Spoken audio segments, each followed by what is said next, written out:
আজকে আমি পালং শাক দিয়ে চিকেন করছি, পালং চিকেন। হলুদ দিচ্ছি অল্প একটু, লঙ্কার গুঁড়ো দিচ্ছি,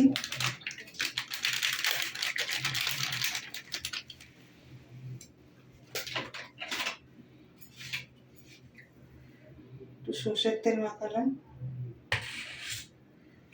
দিয়ে এটাকে ভালো করে মাখিয়ে নিচ্ছি।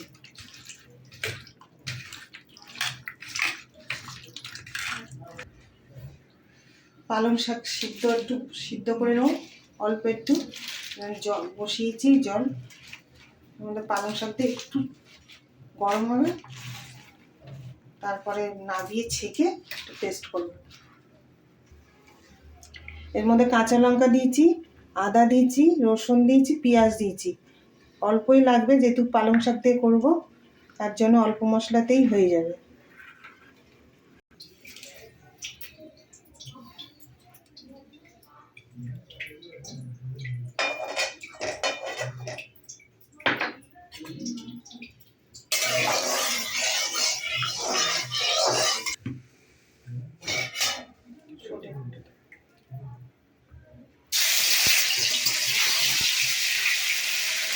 মাংসগুলো একটু আমি আগেই ভেজে নিচ্ছি।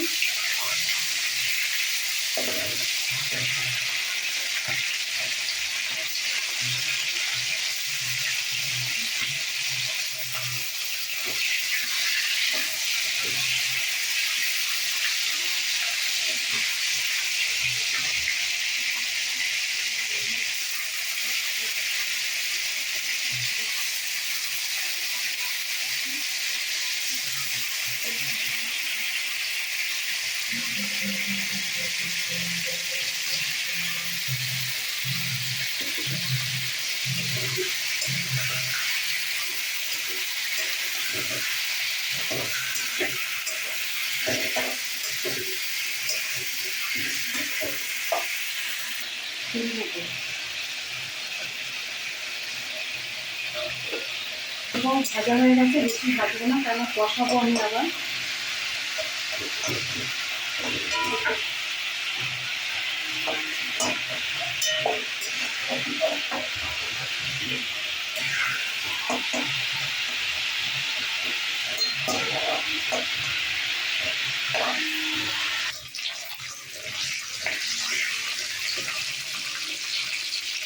তেজপাতা, দুটো এলাচ আর দারচিনি ফোড়নে দিলাম, আর দুটো শুকনো লঙ্কা।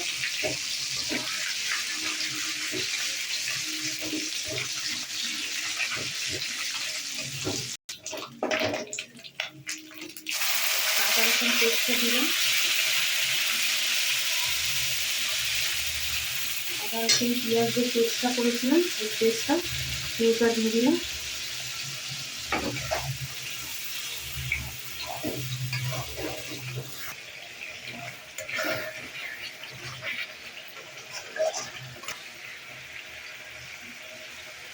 আমার আদা রসুন পেঁয়াজ ভাজা হয়ে গেছে, অল্প একটু হলুদ দিচ্ছি,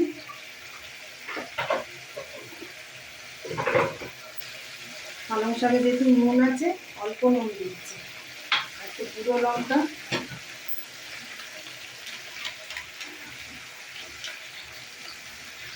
কাঁচা লঙ্কা পেস্ট করে দিয়েছি বলে গুঁড়ো লঙ্কা দিয়েছি কম করে, কালার একটু কালার হওয়ার জন্য। ধনে জিরে গুঁড়ো একটু দিয়েছি।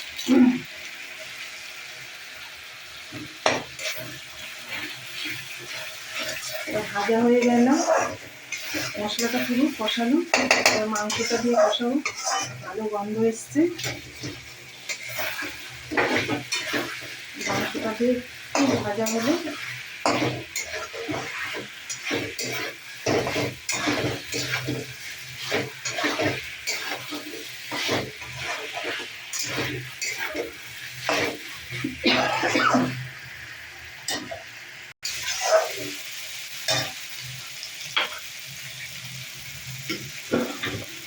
মাংসটা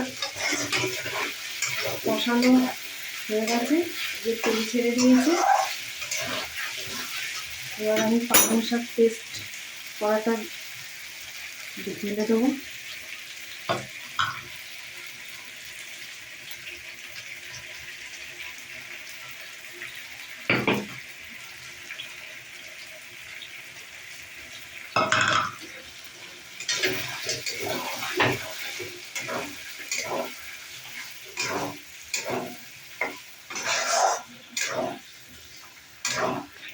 মাংসটা কষাচ্ছি, একটু বাকি আছে।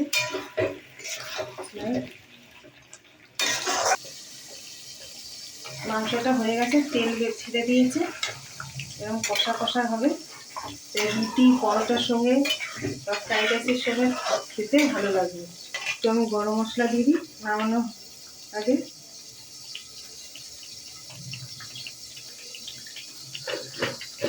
হয়ে গেছে আমার পালং চিকেন। যদি রান্নাটা ভালো লাগে তাহলে লাইক করবেন।